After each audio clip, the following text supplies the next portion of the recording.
بسم اللہ الرحمن الرحیم۔ سلطان فیروز کا باپ سلطان غیاث الدین کا حقیقی بھائی اور سپہ سالار تھا۔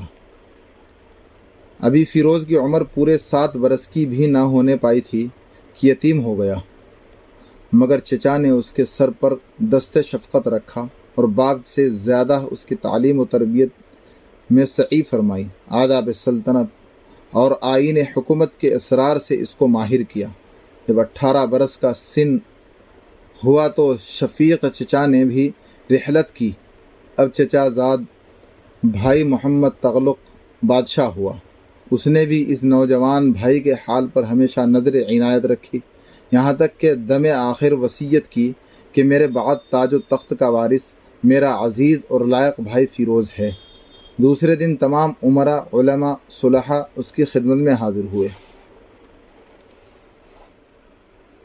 اور تخت سلطنت پر اجلاس کرنے کی درخواست کی۔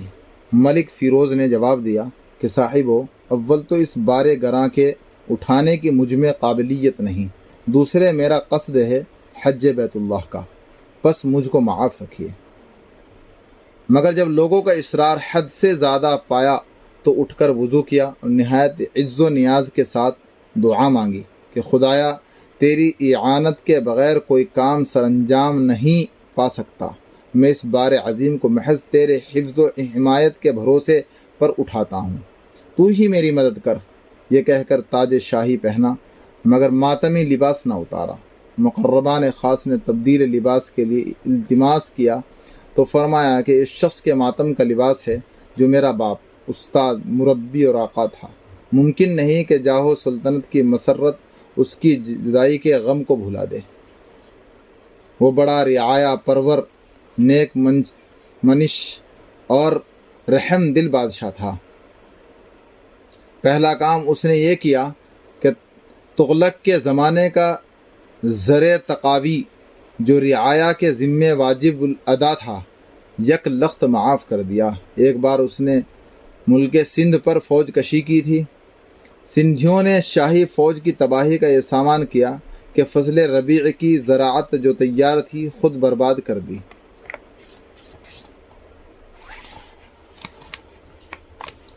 جب یہ کیفیت معلوم ہوئی تو فیروز شاہ نے دوسرے ملک سے غلہ خرید کر منگوا لیا۔ حملہ جاری رکھا۔ اتفاق سے 4000 آدمی غنیم کے گرفتار ہو کر آ گئے۔ اگرچہ ان لوگوں نے شاہی فوج کو فاقے سے مارنے کی تدبیر کی تھی، مگر اس فیاض نے ان کو خوب شکم سیر کھانا کھلایا۔ یہ بادشاہ تکلف اور اسراف کو بہت ناپسند کرتا تھا۔ خود بھی موٹے کپڑے عام آدمیوں کے سے پہنتا تھا۔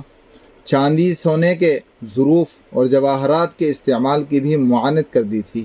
اس نے نگر کوٹ سے چند فاضل پنڈت بلوا کر سنسکرت کی بعض کتابوں کا ترجمہ فارسی زبان میں کروایا تھا۔ اس کو عمارتوں کا بھی بڑا شوق تھا۔ سرائیں، خانقاہیں، مسجدیں اکثر بنوائی، آب پاشی کے لیے نہریں کھدوائی، بے شمار باغات لگوائے، کئی شہر آباد کیے۔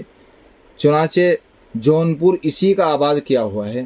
بعض حرکات اس کی ایسی تھی کہ جو اس کے ضعف عقل پر دلالت کرتی تھی، مثلا فال، شگون اور خواب کی تعبیر کا بڑا معتقد تھا اور اہلکاروں کی رشوت ستانی سے دیدہ و دانستہ چشم پوشی کرتا